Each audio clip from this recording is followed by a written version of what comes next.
Yes, Tony. This interview's on is in my How to Anything playlist. Tony Sims here is an expert yachtsman. He's a well traveled. He's traveled down to East London on yachts. He's done a lot of races, and he's going to be sharing with us today. The Zerbold is sorry. He's going to be sharing with us today some of the tips for new and experienced players on how to how to get into the yachting sport, and how to and what to wear and what equipment you need and how much it costs and all this sort of thing. So thank you, Tony. Just to start us off, will you please just give us a little intro on yourself, just your name, your full name, your age, your married, your occupation, and a brief little bit about yourself. Okay, I'm Tony Sim. I'm 52 years old. Um, Married for the last 12 years. I live in Durban, have done all my life. I work in IT, but my interests have always been in the outdoors, and particularly in yachting. Yachting. Brilliant, Tony. Can you just give me a little, just a brief explanation of your history in yachting? How you got started, how it came apart, when did you love, and how you just. Well, it all started um, eh, when I was younger. I was involved in Boy Scouts, and we went away on a camp to Redding Dam one weekend.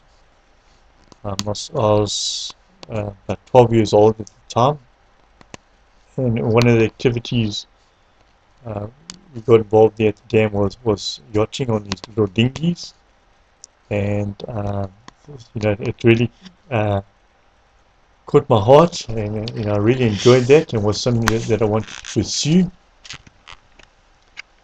And then shortly after that, my uncle, he was a member of the Point Yacht Club, and he got me enrolled as a member, and I started crewing on dinghies there with other people, doing races on Saturday afternoon.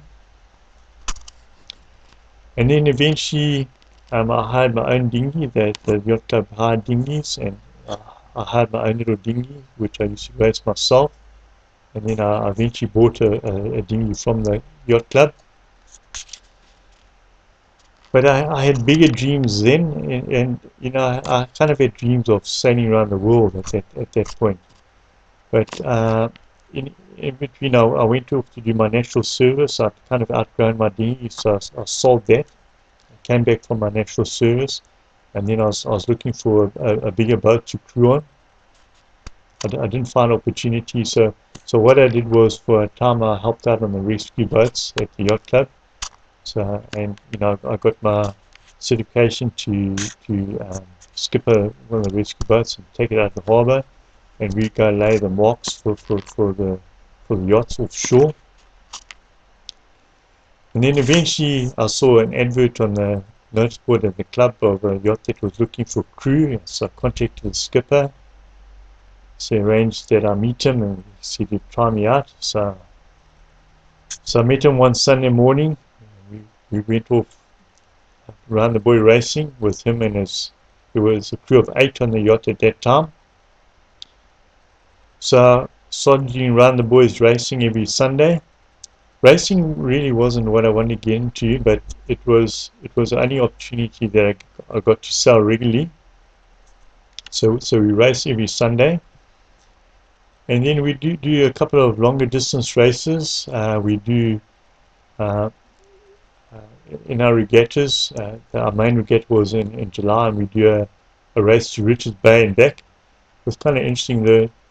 Um, my first views of Richards Bay was the NSR boat anchored off Richards Bay, and we'd go around the NSR boat and come back, and I never got to see Richards Bay at all. It was only many years Yeah. later. And then once a year we'd Are have you the on a boat with somebody else or by yourself? no, this was, we had a crew of 8. You're part of the crew. Yeah, And part of the crew. what is your role on that boat? Yeah, my role at that time was on the foredeck. So Okay, it we're going to was get to that. uh, Let's carry on from there. Sorry, you said you were in Richards Bay and you couldn't.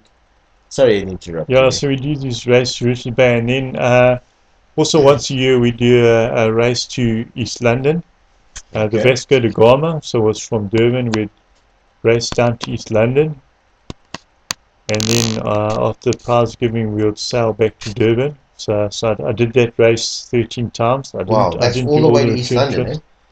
Yeah, and I think our fastest time was about 37 hours, Wow. but it went up to over 2 days at times, depending on the wind. It's a crew of 8, eh?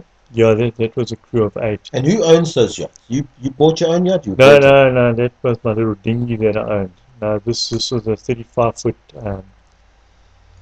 ocean racer that You I couldn't applied to afford. go on. Yeah, it was probably owned by Was it a another friend man. of yours or? Yeah, he became my friend, and we sailed together for 26 years until he passed away in April. Wow. And I guess the climax of, of sailing with Dave was um, the one Sunday we came back from around the boys race, and a friend of his was passing, and that was in 1993. They were reintroducing the Cape Korea yacht race. They hadn't had it for a number of years. Anyway, Dave's friend was passing, and he was taking part in the race with a professional crew on a 75-foot yacht. It was a new boat. It was still being built at that time, but ultimately was launched, and it was tried by professional crew. But Dave's friend needed crew to bring the yacht back from Rio to Cape Town, so he was looking for volunteers. So we all put our hands up, and yeah, most of us we flew to Rio. We joined the yacht after the race, and we sailed the boat back from Rio to Cape Town and spent 18 days at sea. I just want to say something for the viewers. Doesn't he look like a yachtsman? I can tell you now, he looks like a yachtsman. If I had a picture of a yachtsman, it'd be Tony. He looks like a typical yacht guy. You know those yacht guy with those flannel shirts? You look like you're born to yacht, Tony. You look like a yacht guy. Okay, I want to ask you now, just to for the viewers in that, is there? I mean, you can go on single yachts. You see these people sailing around singly. You don't need a crew of 8. It depends on the size of the boat, right? Yeah, yeah. I mean, you're talking about the single hand around the world Well, just races, a or single just yacht, just a yacht on your own. I mean, do you need a crew of 8? I mean, it's obviously you need it with a big boat. well, even with a big boat, you don't. You You don't. get just single-handed, Can you do around the that? You world. Just obviously can do all that. I probably could. I wouldn't want to. Uh, Well, you could. I mean, you can singly have boat. I mean, you can sail a boat around singly. yes, Yes. yes, no, absolutely, yeah. And how did you? I mean, what's the expense if somebody wanted to get into this sport? What would you suggest they start doing? Well, either you go my route, the cheap route. You just connect with people and you look for opportunities. And where would Um, that be? At the yacht club? Would yeah, you have to go to a yacht just at the club? yacht club. It helps if you're a member. Okay. Um, but there are opportunities, and there are guys willing to take you along. And then so you can go the route that I did, and just build up your experience by just sailing regularly. And racing is a good way to learn, because racing, you encounter a lot more kind of incidents that'll take years of cruising to encounter Okay. Okay. those Now I same understand. experiences. Do you But have roles on the boat? yeah, Sorry. you do. You have you'll have the helmsman who steers the boat. You could have a tactician, and he's watching the other boats, and generally he'll be watching the sail trimmer as well. So he'll be the sail trimmer, and then you get your guys operating winches. So when you tack, they're the guys that doing the physical work, putting in the sails. Okay. My job was on the foredeck. And what would that involve? So what that involved was, Sorry. you kind of you generally when you start the race, you're tacking, so you're sailing against the wind. So you're kind of tacking, zigzagging up to the weather mark, and then when you go around that mark, you start running with the wind. So when you do that, you hoist the spinnaker, and then What's a spinnaker? the spinnaker is a big ballooning sail um, that pulls the boat forward, and you only use it downwind. You are in charge of doing that. Well, see, my job was to hoist it and help get it set, and then once it's up, we'd take down the jib, Okay. because that would kind of block the wind, But but I'd be on the foredeck, and you get guys at the stern of the boat, and they'd be operating the ropes to get it to set and to fill. But then once we go around the lower mark, then we'd have to hoist the jib. So that'll be my job, to hoist the jib, and then to pull down the spinnaker and gather it, and put it down the hatch. So the jib, the spinnaker is the sail you said that. And the jib. What's a jib? Yeah, a jib, because like on our boat we had the mainsail, which is attached to the mast, Mm-hmm. and then the jib is a smaller sail which is attached to the forestay, and so that kind of channels wind, onto the mainsail. Okay, so sorry, I don't want to interrupt you, but Yeah. I'm trying to see now. You said, okay, you were on a boat with 8, right? So you Yeah. got the guy that actually steers the boat, right? Yeah. You got the guy that actually does the winches. I'm listening to you. I was listening to you. You get to do winches. These are the Yeah. guys that raise the sails or whatever, bring them down. Yeah, well, they raise sails, and also when you check, they'll bring in the jib, because Oh, they will bring in the yeah, because the jib switches size, so you have to pull in the rope to set that. So they'll be doing that. Okay, so you got the jib guy. Then you got your guy, which is in the front, the fourth off. What do you say that you were the? Yeah, foredeck. Foredeck. Well, there'd be two of us. There'd be 2 of you at the yeah, foredeck. yeah. Then who do you have after that? That's now 4 of you. Where's the other 4 coming in? The skipper is on his own, right? Well, yeah, you get the guy in the helm. You get the guy sitting the main, doing the main sail. So Yes. he'll be trimming that. You'll get you generally have one guy each side for for the jib, and then you probably have a couple of spare people that that aren't involved the What are whole they time. doing? They're doing other things. Yeah, I guess what they do as well is help supplement your weight, because when you're sailing upwind, you got the keel, which is keeping the boat upright, but you've got your sail, which is catching the wind. But as the sail's full, the boat heels. But you want to keep the boat as stretched as possible, so you'd have 8 guys sitting on the weather rail, putting your weight out. You've seen that and sorry to interrupt, because now you're talking about that, and it brings me to something else I've seen. You've seen when the boat is like almost on its side, you've got those people standing, pulling on the side, on the ones, the boat is almost like this, it's almost like this. You've got people Yeah. on this side pulling it, or standing, or trying to pull it back on that. Have you seen that? Yeah, that'll be more on a smaller boat. Is that a smaller boat? Maybe it's capsized, and they're either pulling it up or they're out on trapeze. But I've seen that on TV, Yeah. so I wanted to know if you could relate with it. but on a big boat you won't have You won't- trapeze, but you'll just be sitting with your bum on a weather rail with your feet hanging over the edge. Okay. So now tell me about, okay, so you got all these people. Do these people interchange their roles? I mean, would you then one day be steering the boat? No, you're always as expert at generally something. not. You kind of specialize in your position, and you do it well. And you get it, but I mean, obviously, I mean, I'm just asking this, and I don't know anything. If you're going to be, say, to be a skipper of the boat, you need to be able to know all the positions, know how to do them. I mean, a skipper could do all that, right? Yeah, no, you could. And yeah. Is that right? Am I correct Yeah. with that? No, you could.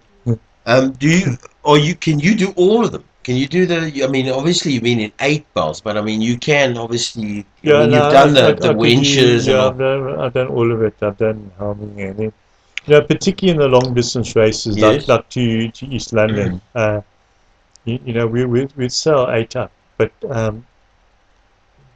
for a longer race, like you split up into watches, so Okay. you'll maybe have like four on deck at a time, and then maybe four below, and so during the longer race, particularly, you get to do all of the You'll be able jobs. to do everything. But when it comes to like a sail change or hoist and spinnaker, then you'll have everyone on deck, Everybody on and then deck. you go to your key positions. But just to keep the boat going, um, you'll sail with fewer people, and then you get opportunity to rotate and try all of those positions. Those boats. Also, they have a little engine on them, just in case you get stranded, or do they? Or they pure sailing boats. No, they've got an engine, and They have a little propeller it's and more everything. just to get you off the mooring and So you into can. open water where you can hoist your sails, and then also on a longer trip to charge your batteries, because you need your batteries to provide power for your navigation lights at Oh, night, that's great. so Sure. you can be seen. What Yeah, do you now? What do you've seen these guys that we've seen them, and I know you haven't probably done this, but I mean you've seen these guys that like solo around the world, yeah, almost dead, yeah. like washed out on some island and whatever. They finally put him on a boat and he goes and he's almost dead again. You've seen these guys. What do you Yeah. think of those guys? Are they sane? Are they actually all together here? No, What is their what is they're their perfectly craze? sane, and it's not just guys too. There's women You've too, seen a and woman yeah, I've doing it, seen yeah. like Ellen MacArthur. I mean, it's amazing what they do. I mean, Yeah, no, absolutely. But I think they're just very competitive people who like to push the envelope, and they'll just push themselves to the limit. you saw that one guy. I was a young guy. I mean, and he filmed himself. And there were times. I mean, the waves were bigger than his. I mean, he was almost his sail was in the middle of this huge big storm. Nobody's out there, and this guy's like sailing around the world. I mean, it's just. I must admit, there's something that drives him, to do that. It's scary out there. No, it is scary, Yeah? and I think it's just to get the adrenaline going, but Would you but do it? also no, that's a bit extreme for me. I'd rather do it with having another seven guys Would you do it with eight backing me guys? up. You would do it Yeah, with eight. we had some hectic races, during our time, and it's not something that I'd kind of probably wouldn't choose to do, but once you're out there and uh, you got the wind in your face, and the Mm-hmm. waves breaking over deck, and you kind of committed. Uh, you just enjoy that moment, and you're out there, you're enjoying nature, Do you you're like it out enjoying there the when there's just elements. nothing but sea? It feels like you're the swashbuckler guy, like in the Pirates of the Caribbean. You're out there in the middle of the ocean. You feel free. Is that the exhilaration you get? I get Yeah, seasick out there. I just. yeah. No, I think it's just enjoying nature, and I think back to like encounters with dolphins, Mm, and I think of racing to East London at night. We mm, got mm, into the mm, Mozambique current, mm. and I've sailed at full moon. Phew, When you get dolphins, they come and swim alongside you, and you see it's them. amazing. And then I've sailed when there's been no moon, and Phew, then you pitch don't dark. see the dolphins, but you get these glowing phosphorescent trails, and it's almost like this aerobatic display in the water. You Wow. just see these glowing trails you know, like, like forming next to you. So there's all that part of it. It's just being out there and experiencing nature. I think Oh, that's what it's about. brilliant, Tony. Before we get to the nitty gritty, we're not finished yet. Before we Mm. get, because I do want some tips and ideas. I'll just ask you a few questions. But before we get there, sailing's your number one sport. I mean, this is really what you'd love to give up everything and go do. Yeah, Sail. what I mean, if you could go and sail. yeah, If pretty you, if much, you yeah. could, I mean, I know you're married and you've got commitments. You can't. Is Vicky also a salesperson? Not at No. all. So you would have to, obviously, there'd be a problem there if you could go and sail, right? Okay. But so it is your number one passion, and you had your friend that you said that passed away recently. He was a very good friend of yours for 25 years. So this is a something passionate for you.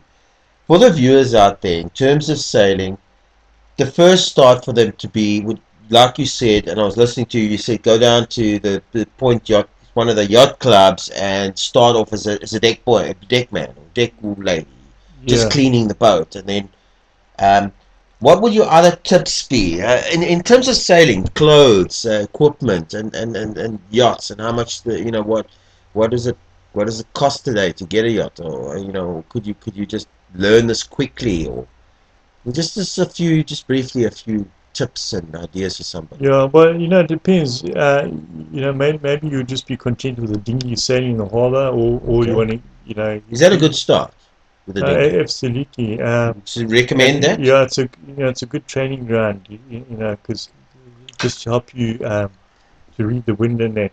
And a And dinghy is a boat. It is a yeah, boat. it's a small It's a boat. I very mean, it's got a I had a sail and little everything. 12-footer, yeah. But and uh, like even my skipper on the 34-foot yacht that I sailed, he's sort of sailing dinghies, and So that's a good start. You that's reckon? where he learned to sail. And then you And progress from there. yeah, so it depends what you want. If you want to learn to sail a boat, to Mm, helm a boat, mm, to read the wind, mm. start off in dinghies. Dinghies. It's a good training ground. And how much do they cost? I mean, what would a dinghy? Can you build one? Or I mean, I know you've built your own yacht before, which is fantastic. I Well, mean, help my friend build his yacht. Okay, there was a 35-footer, which was a bit extreme. That was 20 months. it's all right, and it's And then, sailing now. I mean, it's gone out, it's yeah, sailing. and Do you sail with him? This is this gentleman that passed away. yeah. No. Well, I sailed with him on the boat, until he passed away. He's since sold the boat. You can buy a dinghy. You can get one made by Uh, somebody. yeah, I think you generally buy, for starters, probably just buy a second-hand one. And then if you really want to race Mm. competitively, um, then you buy a new one, and new sails, and spend tens of thousands of rand. It's an expensive sport. Yeah, It's not cheap, it's not a right? cheap sport. Not cheap at all.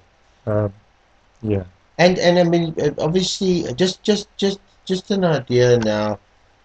You clothes. I mean, you got to protect yourself from the sun. You do you sail early in the mornings? I mean, when do people go out sailing? Do they test the wind? How do people sail their boats? What do they?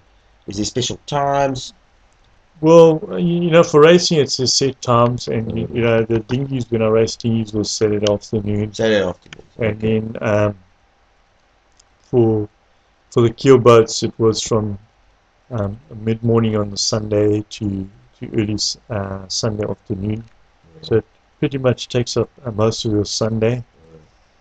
So that was for the racing side of it, but otherwise, if you want to sell your own, you can go anytime, but it's just advisable to get a weather report. Okay.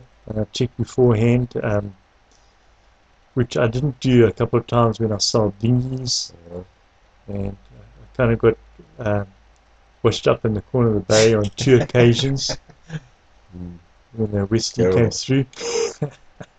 All right. We're thank you, Tony. We're at the end now. Thank you for this is Tony, expert fisherman.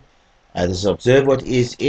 Is there anything you want to add before we finish? I think you've covered a lot of the what you needed No, I to. said what I wanted to say. Thank you very much, Sean. Thank you, Tony. Just hit the